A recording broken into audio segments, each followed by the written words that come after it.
was where my love for music came from.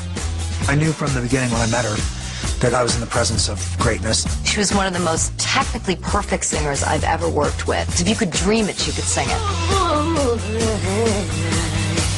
There was some pretty huge pressure. It was really, really, really hard. I said, you really need to get in touch with your dark side and your depression. You can actually hear me crying on the record. I'm a different person, I've grown up. It's been quite the journey. I still feel like I've just started and it's just the beginning. She really can do anything.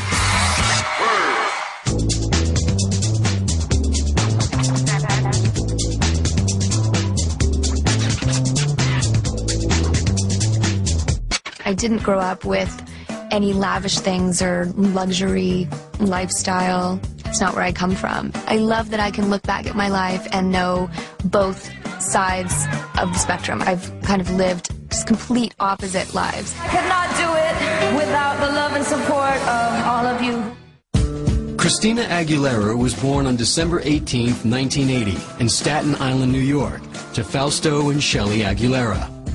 Christina, she was born singing. Oh, goodness. She was a tiny thing.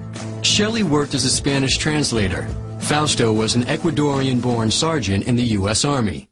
Their marriage was troubled from the start. Fausto and I began having problems. I noticed a change in him the minute I said I do. I became sort of possession rather than a wife. And I didn't quite know how to deal with that. The family moved often following Fausto's military assignments. We were stationed in Japan for 3 years. We were kind of stuck there. It was a rough time. So Christina and I were kind of each other's saviors. I've witnessed a lot of unpleasant things and a lot of pushing and shoving and fighting and quarreling and, you know, it was hard. It was really, really hard.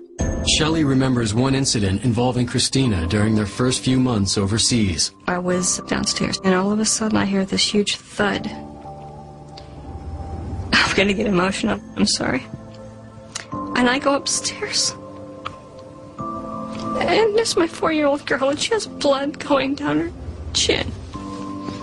And, you know, I scooped her up. I'm like, what's wrong? Oh, my God. And she said something to the order that Daddy wanted to take a nap and I make too much noise. And I turned to Fausto and I said, what did you do? And he goes, I'm sorry. He goes, I was going to spank her and I missed. That's what he said, and I just didn't say anything from there. That was the only time that was actually against her. Usually I was the target. Growing up, I did not feel safe. Feeling powerless is the worst feeling in the world. Your home needs to feel like your sanctuary, and it wasn't that way for me. I turned to singing as an outlet. The pain was where my love for music came from, a need to escape, a need to feel something truly, truly good and real in my life.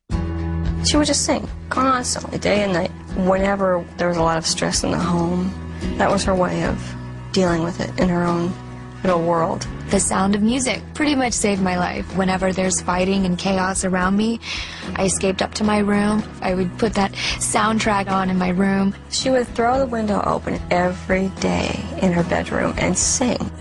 That was sort of my release as something else to put all my time and focus and energy into other than my surroundings and my environment. On June 6, 1986, Shelley gave birth to her second daughter, Rachel. Later that year, the Army transferred Fausto again, this time to Fort Dix, New Jersey. 2 months later, Shelley took the girls and headed for her mother's home in Rochester, Pennsylvania. I had enough money, just barely, for gas, formula, and diapers. And we packed all our most important things. I remember Christina in that car, looking back, you know, she was 6 years old. But Mommy, what if he comes home? What if he takes a lunch break and drives by with his friends and recognizes our car? I mean, it was everything I could do to keep her calm. I respect her for having the courage to leave my dad and leave the situation that she was in. As they adjusted to their new life, Christina's grandmother realized that the young girl had a gift. I was kind of still in survival mode and my, world was spinning, but my mom said, wait a minute, just stop, listen to her. She goes, that's not normal. That's really good.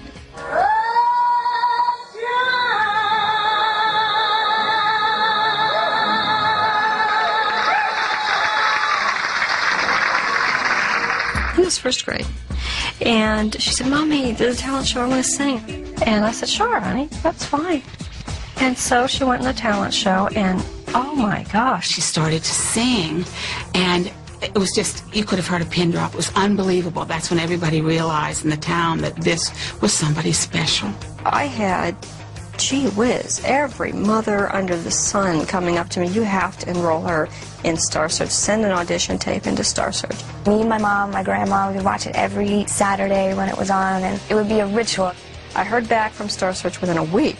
When I made it, it was just like, oh my God. Christina was absolutely thrilled. We got to fly out, and first time we ever saw L.A. Like, wow, look at this big fancy hotel we're in. That was such a fun time. On March 15, 1990, 9-year-old Christina made her national television debut. And here she's this little teeny thing, and she was wearing my concert blouse with this big gaudy belt. But I let her wear it because she loved it.